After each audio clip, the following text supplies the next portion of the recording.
វីដេអូលើកទី1បងប្អូនអត់ចេះកាត់ទេសំខាន់អត់សូវចេះបញ្ចូលសលេងទៀតវីដេអូនេះទៅដើរលេងកាលថ្ងៃចូលឆ្នាំខ្មែរនៅជើងភ្នំម៉ាណន់ស្អាតមែនតើទេសភាពនៅហ្នឹងខ្ញុំទៅបាត់ដំបង3ដងហើយនិយាយទៅភាគច្រើនគឺចូលចិត្តទៅខាងជើងភ្នំម៉ាណន់ហ្នឹងមានកន្លែងលេងជិះឡូរីស្អាតទេសភាពហើយនេះមិនមែនទៅតែម្នាក់ឯងទេប៉ុន្តែគេដើរនៅក្រោយគេនៅឡៃថតរូបខ្ញុំមកថតវីដេអូមើល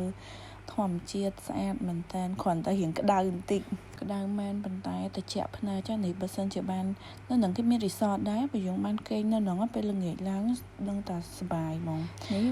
ជិះឡូរីជាមួយនឹងកូនហើយប្តីខ្ញុំហើយមានប្អូនខ្ញុំ2នាក់ទៀតដែរគាត់ថាពេលនេះជិះឡូរីនៅក្រោយគេអញ្ចឹងទៅថតទៅជាប់តែ3នាក់ឯង